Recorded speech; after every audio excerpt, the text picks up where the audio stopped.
Hello and welcome to the Lucidess podcast. My name is Shelley Sawyer Jensen, and that is the name I was born with and the one that I have maintained throughout my life, including during the time when I was married.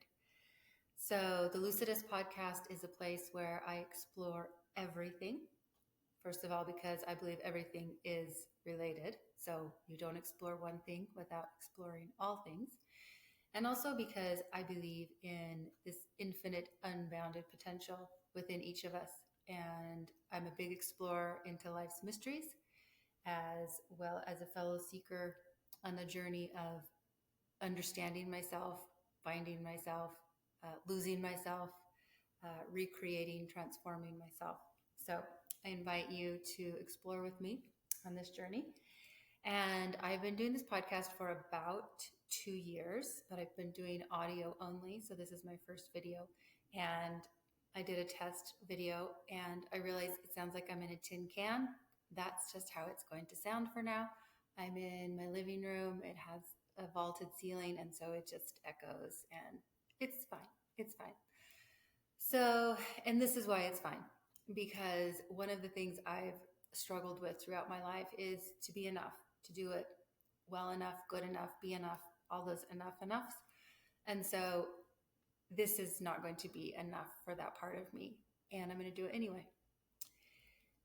And as far as why am I branching out into the video realm as opposed to just the audio realm, where I feel very comfortable. Love the audio realm. I feel hidden. I feel safe. I feel comfortable.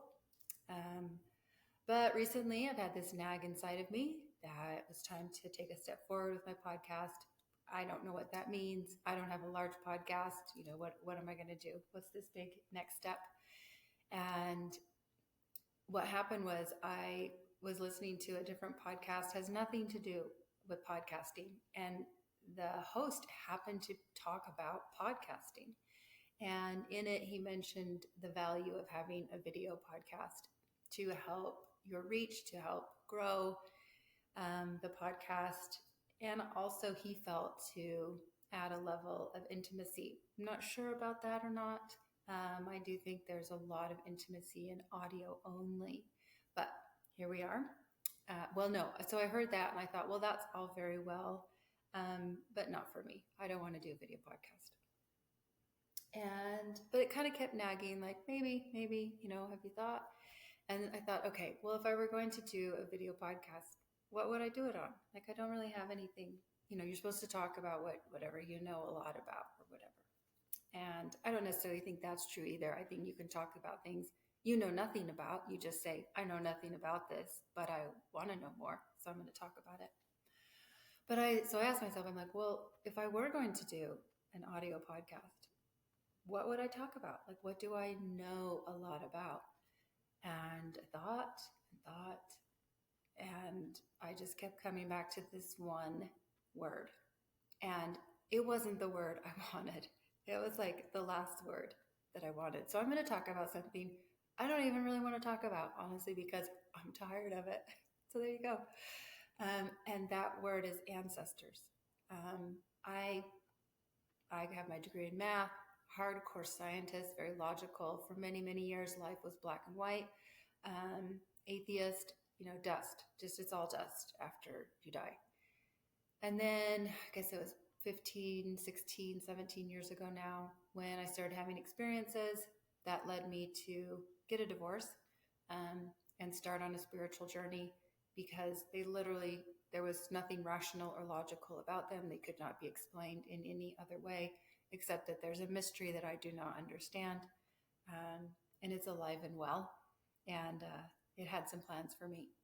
So I'll share that first little tidbit, how it began to happen. And I have shared this intimately, meaning one-on-one, with a few people in my life, never publicly. So this is a big step for me. And it's just such a dear story. And I just even feel emotion thinking about telling you. So here's when it began. So I had been with my then husband almost 20 years at this point, and we had two beautiful children. And I was just terribly unhappy and could not imagine staying in the marriage. But even more unfathomable to me was leaving, because I knew I would hurt the people I loved the most, which at that time was my then husband and still my two children. And I just said, I can't get a divorce. I can't break up this family. Family is so sacred, so special to me. I come from a divorced family, and I'm glad my parents divorced. They should not have been together. So I'm finding myself faced with this decision, not even a decision, faced with this dilemma of I can't stay and I can't go. And I wasn't suicidal in the sense that I wanted to kill myself, but I just started having these kind of scary fantasies when I would be driving in the car alone. And I think, well, if I just drove off the road, that would take care of the problem, right? Then I would just have an accident and die. And that would take care of things.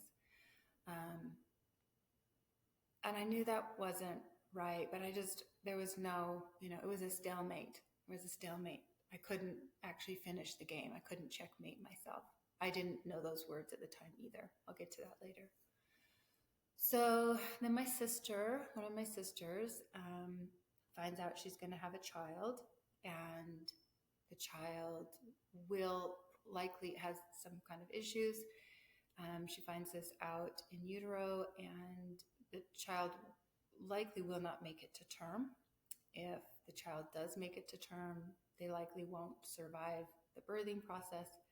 If the child survives the birthing process, they likely won't live but for seconds, minutes, like an hour would be a miracle. So my sister chooses to just allow this to happen and allow the child to direct how this is going to unfold. And looking back, that's so much courage, the decision she made, so much humility, a willingness to learn and grow and let life happen.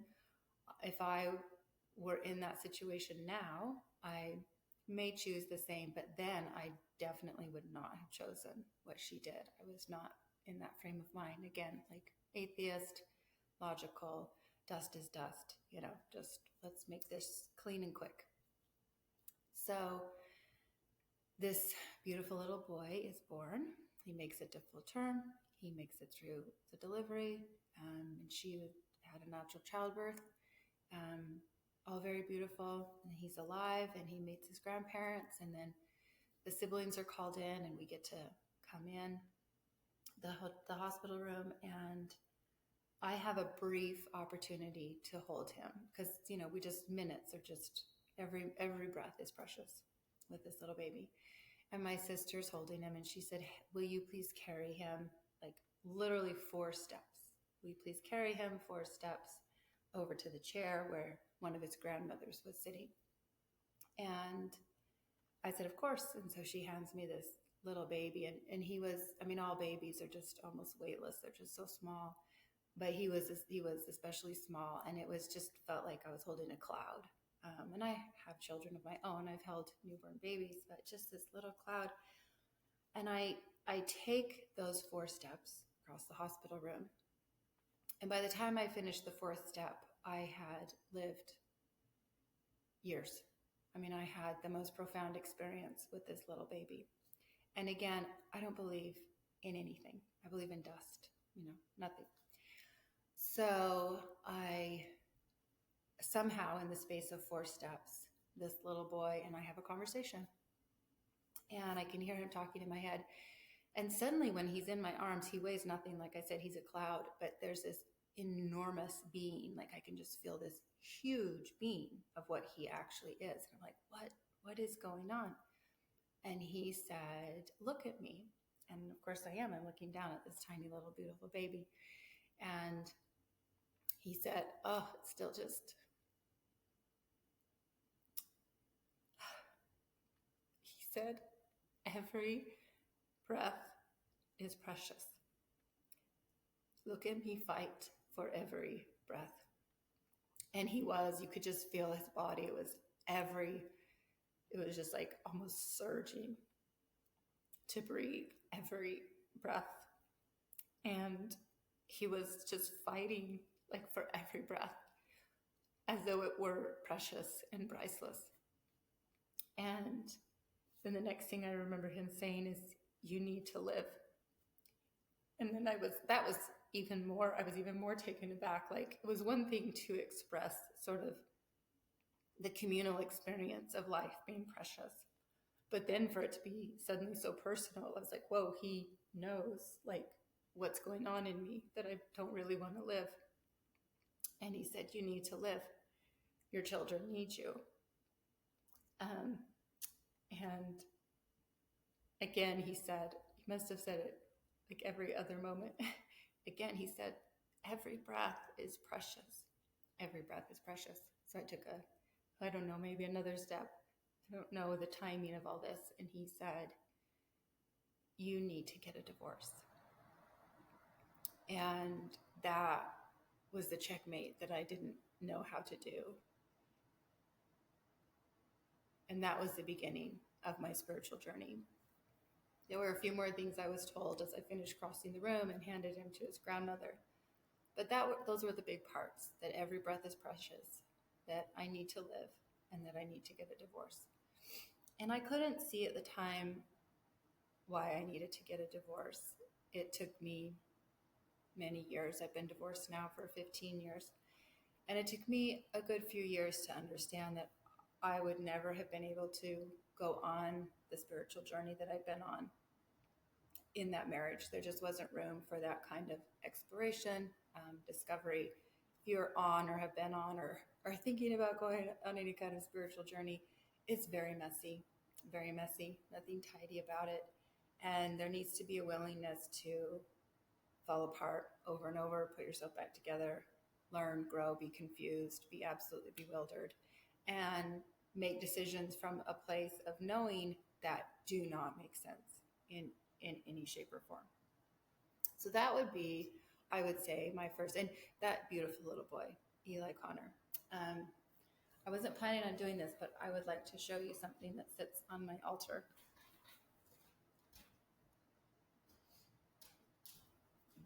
And has been a part of my life. So my sister knew the mother of this young boy. His name is Eli Connor. Someone writes names in the sand. I'm going to make part of this up, I think in Australia. And so I'm hoping I can, there's so many.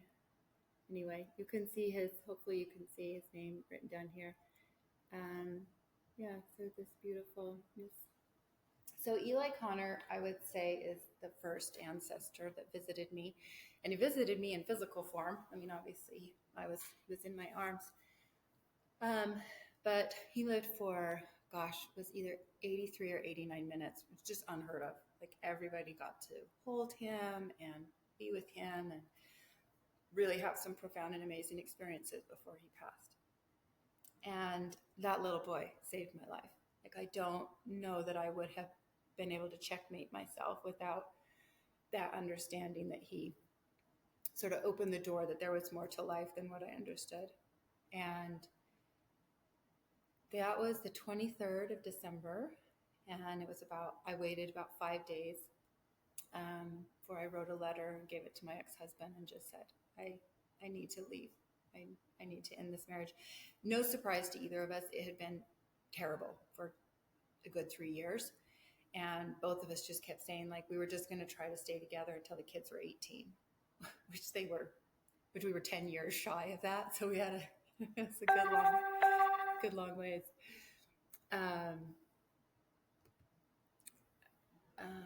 Okay. For some reason, my battery's not charging. Well, this is also interesting. Let's see. Oh, okay. I think I took care of it. I don't know. It wasn't working. Okay. Okay. So there's my first ancestor, and I would say that was the beginning of the journey. And then once he passed, I could just feel his presence and his direction and his guidance, and just these little moments where he would sort of tell me, like, yes, yes, do this. Yes, that is the thing to do, even though in your mind it is the worst decision in the world. So that was the beginning. And then not long after, I began to have strange experiences. I won't get into them too much, they're very long and involved, but it was a good 3 years of my grandmother. So, what I remember of my grandmother, I did not like her. I met her maybe 3 times in my life. She died when I was 8. I do remember being at her funeral and standing at the graveside and just sobbing uncontrollably. And I didn't understand why, because nobody else was really crying. I'd only met this woman about 3 times, and I didn't like her. Like, she's just kind of this mean, scary witch. Literally, that's how I saw her. I was like, she's like the mean, scary witch in all the stories. And so, I mean, I was even kind of shocked. I was like, why am I crying so hard for this person? I remember my mom patting me like, it's all right. Like, it was her mother. My mother's mother is dead, and she's very, she's crying, but like, not like I'm crying.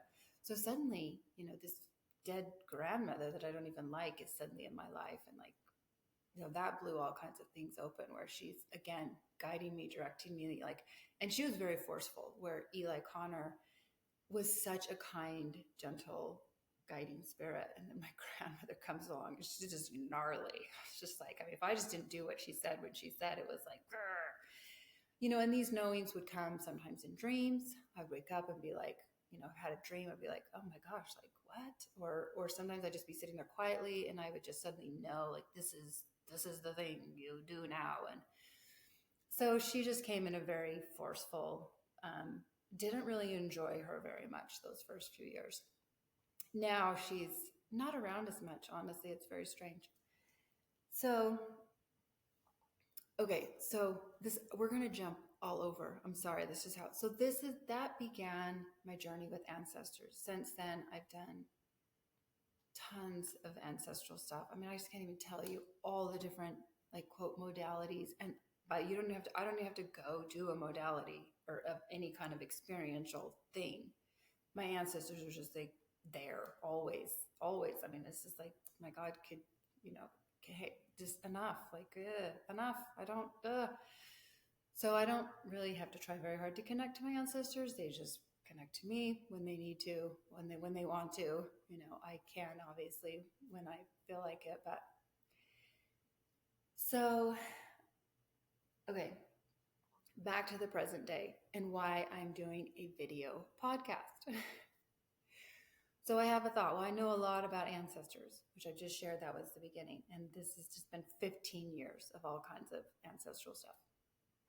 So I thought, well, I guess I could talk about ancestors. I really don't want to. Honestly, I'm a bit tired of them.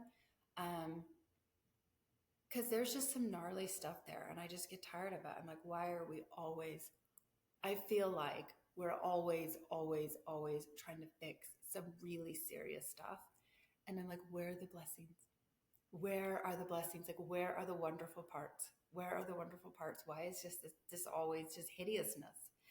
So I kind of have tried to just push away and like, I'm taking a break from y'all, because if there's not some goodness in here, I'm not just here for the slave. I'm just not your slave. So anyway, I'm also not gonna, you don't need to tell me your relationship with your ancestors or what I'm doing right or wrong. Not looking for that at all. I'm just sharing my story.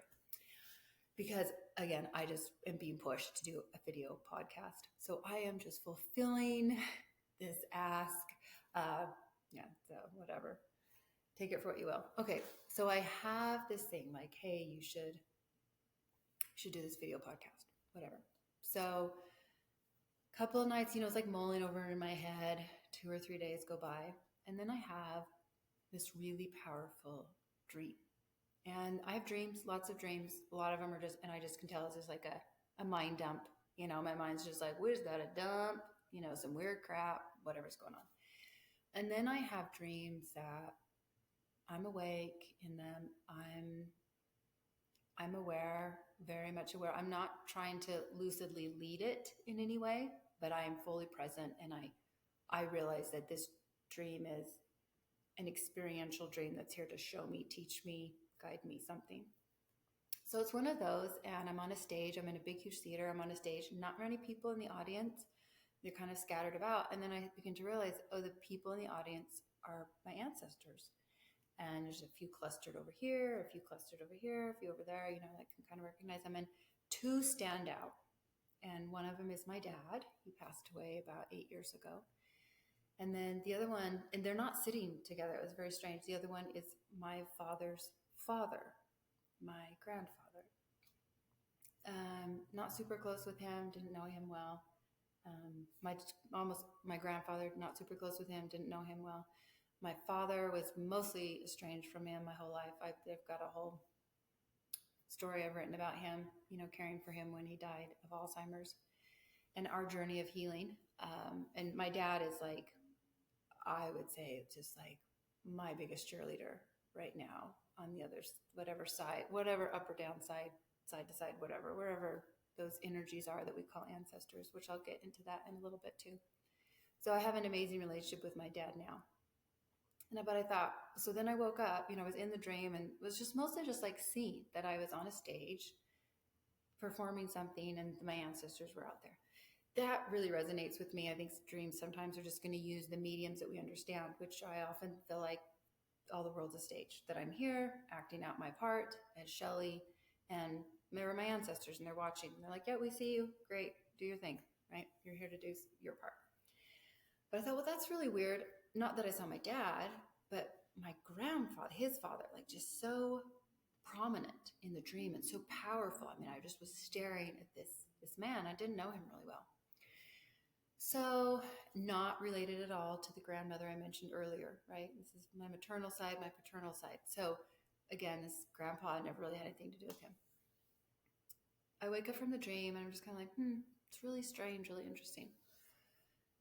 So as the day goes on, I happened to listen to a podcast later that day, the next day, I don't remember. And it was a podcast about money. And it was a podcast that wasn't about money. It just happened. I was listening to a podcast I listen to often, and it just happened to make an interesting twist. And suddenly it was talking about money. Well, I came from like a destitute mentality. Like my father, we were very poor, but we also weren't as poor as we were. No, we lived poorer than we were. Okay, so we were poor, food stamps, all that kind of stuff, but we lived poorer than we were. I mean, it was just my father, it was just always like, there's never anything. I mean, talk about just like a mentality of nothingness. My father had perfected that. And even if we had some money, there was just no money. I mean, it was just almost like terrifying, no money. And most of my life has been like that. There were a few years after my divorce when my business made a ton of money and I was able to live a very sort of wealthy lifestyle for a while, which I didn't buy a lot of things. It was interesting for me when I did have a lot of money, I didn't buy anything. I went on trips with my kids and saved it. I was just kind of like, I'm just not a thing person. And so it didn't change me or my lifestyle greatly, except for the ability to travel and also the freedom not to work 8 hours a day. You know, I didn't have to work as much. So, but other than that, and especially in the last few years, like money has been a huge struggle for me. So I'm sitting there listening to this, you know, the twist on this podcast, which is suddenly all about money. And all I can see in my head is the dream, my dad and his dad. Again, just this huge poverty mindset. And of course, it didn't start with them, right? But they're the two that I know. I'm sure it goes back, however far it goes back.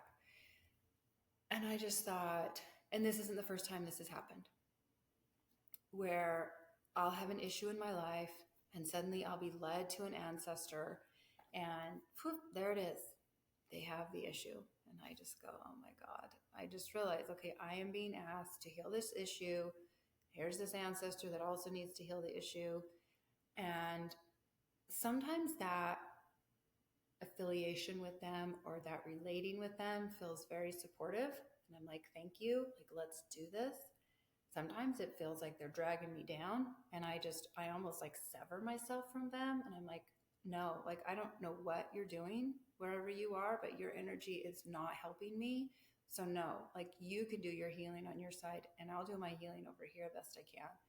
But in tandem, it's not working. Other times, it very much in tandem feels like it's working. And I know I've done a podcast, the audio one, you can go look for it, and it's called Her Rape, My Rape, Our Story. And that was when I found out that my ancestor in the 1700s, the first recorded rape trial in the newly formed United States of America. And I found out about that after I reported my rape and found out that I was going to need to testify. So again, I realized, oh, I have an ancestor, literally an ancestor, who not only was raped, as many people are, but actually went to trial. So that was very much and continues to be in tandem, where I feel her strong support and that I can lean on her at times and be like, help me. Like, I don't know how to do this. I don't know if I can do this. So that's one of the things I've learned about ancestors. Again, might be your experience, might not, but I have realized that there are times when an ancestor is like an ally, like very, very helpful and there for me.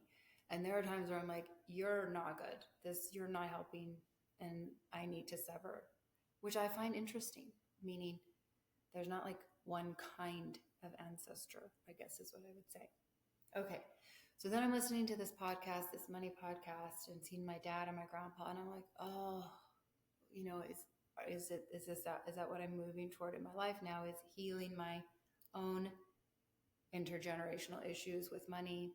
And they do feel like allies and support this time in helping me do that. So again, I was like, I don't know. I still don't know. I mean, sometimes I have to be hit over the head to get, to do the things that I feel called to do, because I just don't want to, I just don't want to. And I don't always want to believe it. So I didn't do anything, a few days goes by. And then I'm looking for a job, and I see a job about a podcaster. I'm like, oh, great, podcaster. Maybe I could actually go get paid podcasting for someone else. So I look it up to find out more about what the podcast is actually about, and it's about money. And I'm like, what? Like, I'm going to go do a podcast about money. And then I become very insecure and like, oh my gosh, I don't really know a lot about money and finance and all the markets and all the this and all the that's, and applied anyway. I've had an initial first phone call. I have no idea where it's going to go.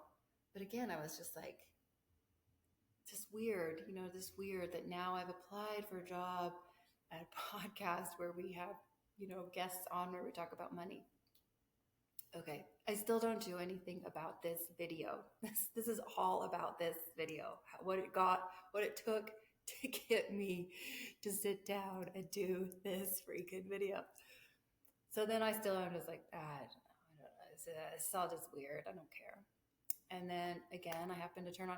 So what I do is oftentimes when I'm exercising, I want to go to the gym or whatever, I'll put on a podcast. So I happen to put on a podcast, and it's not about what I thought it was. Seriously, it's been the weirdest, couple of weeks or so. And suddenly they're talking about ancestors. And I'm just like, oh my gosh, like enough already. And they're just talking about basically really tapping in and understanding that I know all this. I mean, I've been studying epigenetics for over 15 years. I understand that we carry so much of our ancestors. We are not our ancestors, first of all. We're not, we're not like forced to be them or become them or exhibit their genes. Like, we have so much autonomy here, but there are still sort of contracts and covenants between us and our ancestors, whether we like it or not.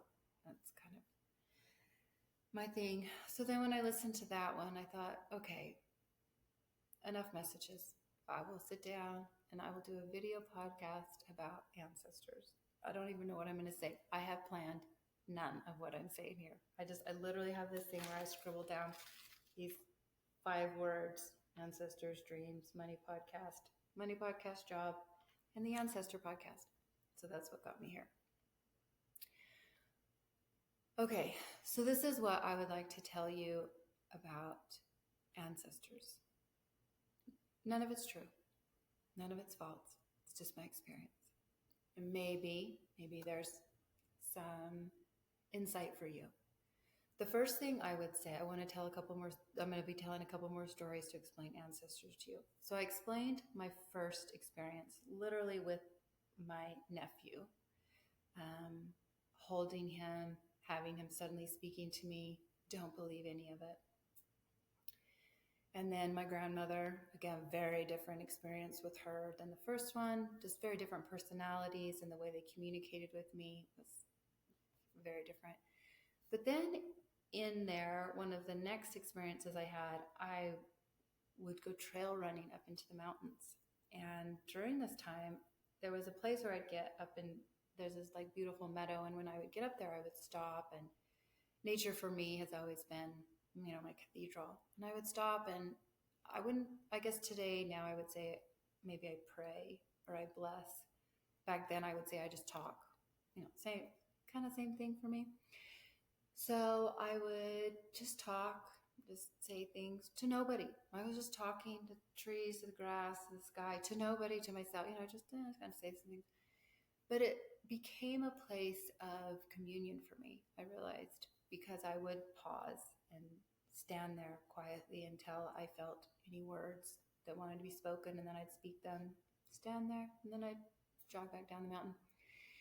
And this particular day was interesting because I was talking, this was a good 12 years ago, it was a long time ago. I was talking to the space about ancestors. I was just like, I don't really understand ancestors. I don't really understand what's going on. Like, I don't even know what I believe. I don't know who you are. I don't know who you are. And I stand there quietly, don't hear anything, whatever. So I just start jogging down the mountain. And as I'm jogging down, it was like thunder booming its voice. And I remember just like hitting my back. And it said, I want to try to get the words right. Your ancestors are you. And it was so big. And I just stopped and froze, and I was like, your ancestors are you? Meaning like my ancestors are me? And I remember in that moment sort of letting all the possibilities just flow through me, as in, who's to say I didn't live those lives of my ancestors and now I'm just living them? Like, I might have been one of my very own ancestors, right? Like, I don't know. Or maybe it was just saying your ancestors are you, like they're all inside of you. Again, that's one of the possibilities. So it was just like this flood of possibilities of what those words could mean. And they all felt true. None of them felt any less or more true than the others. And I just thought, I think ancestors, in that moment, it was just like ancestors is a big word to explain many things we can't explain. And that's probably my biggest takeaway I would offer in this podcast, is that there are times when an ancestor for me has literally been like a tie to someone I've known, my father, my grandmother, my grandfather, my nephew, like the literal ancestor. But there have been times when I have felt an ancestor that I can find in my genealogy, like the one I shared, who went through a rape trial, like I have, and I didn't know her, but she's definitely in my lineage, and maybe I was her, right? Like, I don't know really what that is. But there's also been times where I felt ancestors that were big, meaning they were bigger than, I would say, a person. Like, sometimes I can feel or hear like a specific entity, which known as a quote ancestor. But other times it's like a huge presence. And that too feels like an ancestor, only maybe an ancestor like in some kind of cosmic way. So not necessarily like my ancestor, but an ancestor an ancestor of sovereignty. I don't know. This word just came to me, you know. So, anyway, these different types of big, large ancestors that are ancestors of things larger than any one, like personal life. I've also had ancestors that I've touched on this, but it's coming up again. Ancestors that I have felt a need to disconnect from, like literally make sure that I don't connect to that ancestor, because that ancestor, and sometimes it's kind of like a little, it can also be like a little clustering. I don't understand. I'm just like, okay, that cluster is like not really doing what it should be doing, is not resonant and harmonizing with what I'm trying to do. And I need to make sure that I sort of disconnect from them, energetically from them. Obviously, I'm still ancestrally tied to them in some way, but just sort of I hate to use the word, but like a shield, you know, just like, hey, like, and I'll often say like, hey, I don't know what's going on, but you're not doing what I'm doing. And so I need to move away from you. And, you know, if you find in the future that you're working on the same things that I am, you're welcome to be, you know, you're welcome to sort of laterally join my path. I don't really want to carry my ancestors along. I have a hard enough time taking care of myself. So there are times where there are ancestors or clusters of ancestors that I feel very strongly I need to sort of keep my distance from. Other times where I feel an ancestor is very much calling me forward or lifting me up, and that I can lean on them in whatever way I can find. But like they're there for me. They're doing their work. They'll help me any way they can. I think my ancestors have been amazing. Many of them have been amazing, like unbelievable, like unparalleled in their dedication and their care and their concern for me. And that is actually hard because I have struggled so much. And I wish that I could do better. I wish I was doing better. And I don't feel like they're disappointed in me or, you know, in any way frustrated, but I am. I'm very much, I've been stuck in this cycle. I'm so tired of it. And I just have not found a way through. And recently, other than this, my father and my grandfather and this money issue sort of showing up, I have like no direction. Like I haven't been getting any clear messages or guidance. So that's, ancestors are great and wonderful. They're also like not the answer. And I guess that's what I would also caution if someone's like, oh, I'm going to do my ancestral healing work. I'm like, that's great. It's not going to solve all your problems. You know, it's obviously a piece of it. But there's so much more going on here. And what that is, I don't know. There's just so much, so many pieces. And so the ancestral piece is just one that I have unwittingly been a part of and was recruited into without my knowing. So I think that's about it. I feel like there was one other thing that maybe wants to be shared, but it's not coming up. So I'll just begin to wind down. And that is just coming back to this video. I don't know, honestly, why I'm making it. It just feels like the next step. And oftentimes I just take the next step, even if it doesn't make sense. And it might not ever lead to anything. but the willingness to fail, I think, is a huge part of life. The preparedness to succeed, should that happen. um, and I would say, oh, I remember there was this other thing I was going to share. So, all these ancestors, and I wanted to share the last thing I'm going to share. And it's just a funny thing that I notice sometimes. So, you may have an aspect of yourself or an attribute that you kind of don't fully understand. Kind of like, why do I do that? Like, what is that?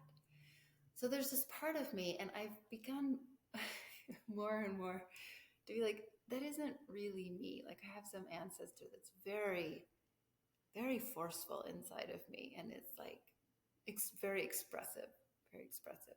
So this ancestor notices every little thing, like annoyingly notices every little thing and has something to say about it. I mean, I'll just kind of be going along, and all of a sudden I've got this, and oftentimes it's like very brilliant, very fascinating. It's very clever. It's just like, wow, like somebody is like got their, they're dialed in to all the little details and all the little So I'm sitting there today and I'm getting some stuff out of the cupboard and I notice a package. And all of a sudden that little voice in me goes, look at the wording on that package. Look at it.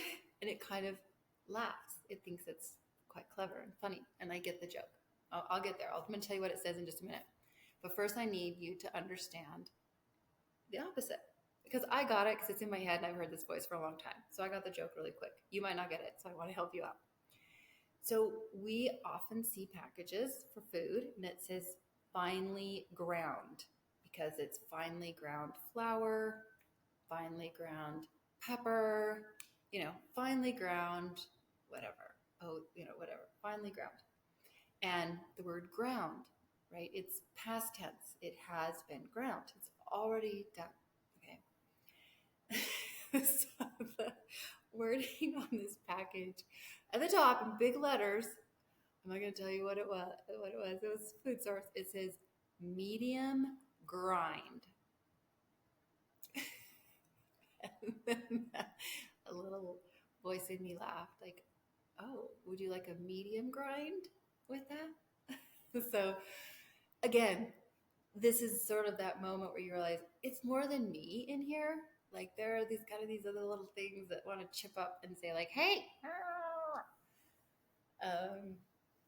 So if you happen to notice some medium grind on the food shelf, you'll know that I too like medium grind.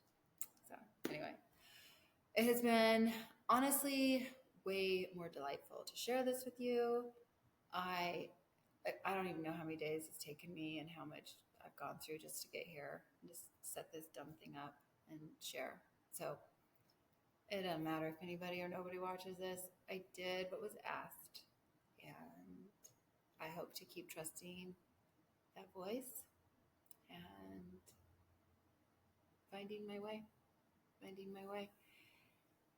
And that's what I would hope for you, is that you keep listening to the myriad little voices that resonate. Make sure that what's being asked resonates even if you're resistant, right? I've been very resistant to doing this video podcast. But something in me was like, this is it. It's it. You can resist it and fight it and wait as long as you want, but it's the next step. So listen to those little voices, even the little ones that want to point out the medium grind in your cupboard, and especially the ones that when they show up and they're there to support you and guide you, follow, listen. So I love you all. I I cherish sharing this journey with you, whether I've met you or not. I feel a lot of you out there, and I hope you feel me. And know, I hope I know more and more that where I am and how I am right now is glorious. Maybe you already know that for yourself. And if you don't, then I welcome you to begin to walk this path of knowing unequivocally, unabashedly, unapologetically that you are glorious. So, love you all. Take care. Bye bye.